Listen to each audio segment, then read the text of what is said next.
This phone places itself in the middle class, but even just a quick overview of the specs shows that it doesn't belong there.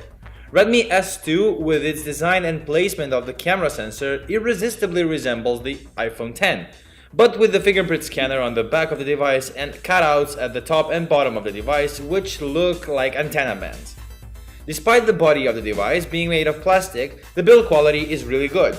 Inside the factory box, Xiaomi included a charging adapter, micro USB cable, user manuals, and a SIM tray tool, as well as a protective silicone case.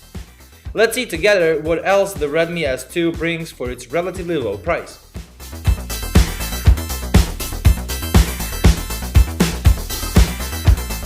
This phone sports a somewhat bigger display compared to last year's Y1, and it has a 5.99-inch IPS display with HD 720p resolution. Low resolution stretched across a large display results in only 269 ppi. Pixels, however, cannot be easily seen when just using the phone normally. We have nothing bad to say regarding the visibility on the sunlight because all images are clearly visible. Colors don't distort and the brightness goes over 500 nits, which is amazing. IPS LCD panels have standard color temperature presets, so this device as well offers options to choose between somewhat warmer and colder tones. Implementation of the Snapdragon 625 chipset was a perfect move by Xiaomi. This phone is a low-class device, while the chipset is meant for mid-rangers. Truth be told, Snapdragon 625 indeed is a somewhat older chipset, but it's a huge step forward compared to Snapdragon 435. On the market, there are two versions of the phone depending on the memory configuration. Our version came with 3 GB of RAM and 32 GB of internal storage, but also available is the version with 4 GB of RAM and 64 GB of storage memory. Using the phone is a very pleasant experience. MIUI is, as always, very nicely implemented, and we didn't notice any signs of lag at all. Same thing goes for gaming as well. PUBG, for example, didn't show any frame rate drops, at the lowest settings though. On the Antutu benchmark, this device scored very decently, 76,225 points.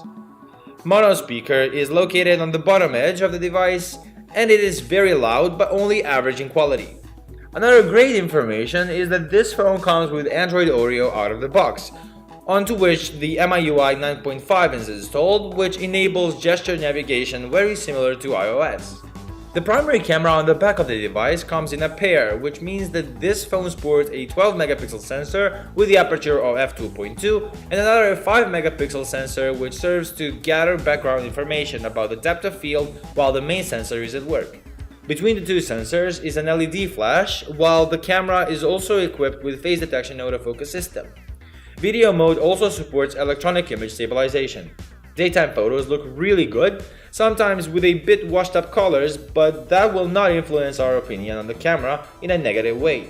Photos have high level of details and low noise levels in shadows. Nighttime photos are not something to brag about, but they are somewhat improved with HHD photo mode, which reduces noise. Portrait mode also produces great photos as it separates the subject from the background very well, and you can guaranteed make very high quality photos for social media purposes. When it comes to video capturing, the Redmi S2 doesn't fall back there neither. The phone captures decent Full HD videos at 30 FPS, which has plenty of details and good colors. We had no problems with the sound either. Everything is recorded quite nicely. The chipset supports 4K recording, which is for some reason not available in the stock camera app, but you can still take them through other camera applications you can download from the Play Store.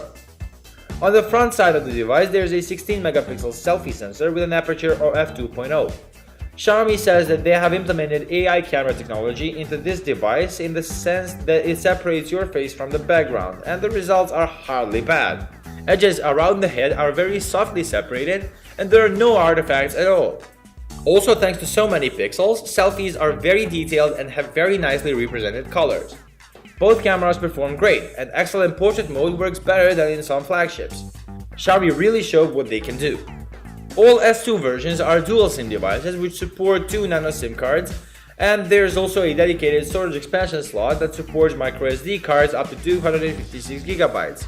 The infrared port that Xiaomi places in most of their devices is still here, and it enables the device to communicate with home appliances such as TV, AC unit, DVD, etc. The micro USB port located on the bottom of the device is used for charging and data transfer, and taking into account the price of this device, we couldn't really ask for more. NFC is sadly not supported.